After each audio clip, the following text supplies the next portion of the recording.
Tere, mina olen Ingrid Maadvere ja juttu tuleb isikuandmete töötlemise põhimõtetest. Selleks, et ma üldse saaksin isikuandmeid töödelda, on mul vaja mingisugust alust selleks, mingeid õiguseid.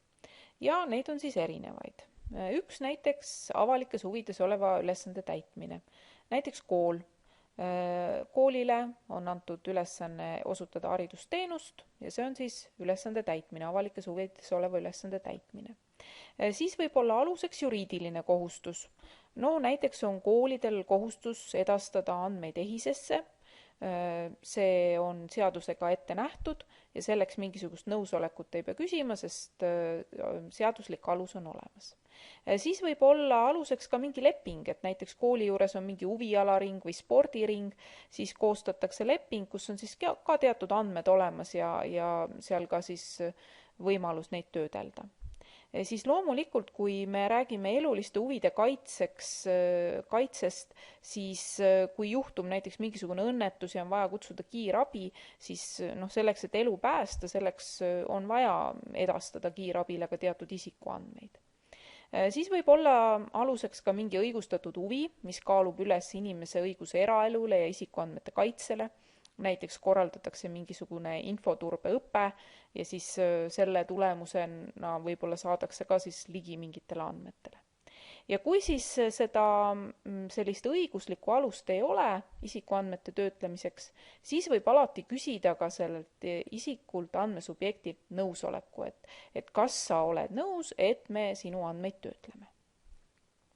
Kui me räägime nüüd koolist või haridusasutusest, siis võiks öelda, et need isikuandmed, mida töödeldakse, need võiks jagada nagu 2 suureks grupiks. Et üks on siis selleks, et täita seaduseid ja selleks ei ole meil vaja mingisugust nõusolekut ei õpilastelt ega vanematelt küsida ja siis on muudel eesmärkidel. Seaduse täitmiseks, näiteks on juba ette öeldud, et kooli astumiseks on teatud andmeid vaja anda, siis igasuguste tunnistuste, käskkirjade, protokollide, töölepingute puhul on kindlasti tegemist isikuandmetega, immuniseerimispass ja muud sellised tervisega seotud asjad. Samuti on seaduses öeldud, et kool võib pidada elektroonilist õppeinfosüsteemi, seega e-kool ja stuudium, seal see on kohustuslik ja seal ei pea küsima luba. Ja kui kool on oma siis dokumentides kodukorras näiteks kehtestanud mingisugused õpikeskkonnad, mida ta kasutab ja ilma milleta ei ole võimalik siis õppetöö, siis ka nende puhul ei ole vaja luba küsida. Nüüd aga on terve hulk igasuguseid teisi eesmärke, näiteks klassijuhataja töös. Et klassijuhataja, kui tema hakkab suhtlema vanematega ja siis küsib seal mingisuguseid kontakte või siis ekskursioonidel käimise puhul on vaja edastada mingeid isikukoode kolmandatele isikutele ja nii edasi. Või siis näiteks õpilaste fotode jagamist sotsiaalmeedias või siis ka mingid muud õpikeskkonnad, mida siis kodukorras ei ole kehtestatud, aga õpetaja tahaks kasutada. Vot nendel juhtumitel tegelikult siis tuleks küsida nõusolekut. Ja tegelikult, kui ma siis isikuandmetega tegelen, siis ma pean alati arvestama, et on olemas ka teatud põhimõtted. See tähendab, esimene seaduslikkus, mul peab olema mingi alus. Kui mul siis mingit seadust ei ole, mis mul seda lubab teha, siis ma pean küsima luba. Siis peab olema eesmärgipärasus. See tähendab, et kui ma mingeid andmeid olen küsinud, siis ma ei tohi neid kasutada mingil teisel juhul. Et näiteks mul on olemas õpilaste isikukoodid ja nüüd me läheme ekskursioonile ja siis ma lihtsalt kuskilt andmebaasist võtan ja nüüd edastan nad edasi. Et ei, et ma pean neid koguma just kindlal eesmärgil. Siis andmeid tuleb koguda nii vähe kui võimalik ja nii palju kui vajalik.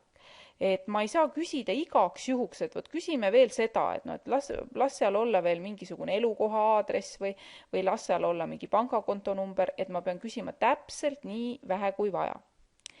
Siis andmed peavad olema õiged ja kvaliteetsed. Siis on olemas ka selline asi, et ma pean tegelikult määrama selle säilitamistähtaja.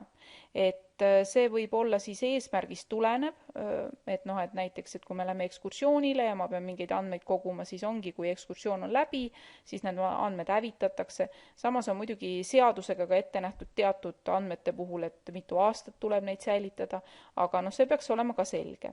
Ja siis turvalisus hästi oluline, et kui ma mingeid andmeid kogun, siis ma pean mõtlema, kus ma neid hoian ja kuidas ma neid töötlen, et kui nad on mul paberi peal, et see paber kuhugi vedelema ei jää, kui nad on mul kusagil arvutis elektroonselt, siis samamoodi peab olema koolis kokku lepitud, et mis on see turvaline andmete hoidmise asi, et kas lihtsalt kusagil mälupulga peal, kas see on turvaline või ei ole. Ja siis vastutus ja läbipaistvus, et tegelikult te vastutate nende põhimõtete järgimise eest ja andmesubjektile, kellel siis andmelt on kogutud, on vaja siis ka teada anda, et et millised võimalused on tal andmetega tutvumiseks ja kuidas ta saab nõudeid esitada.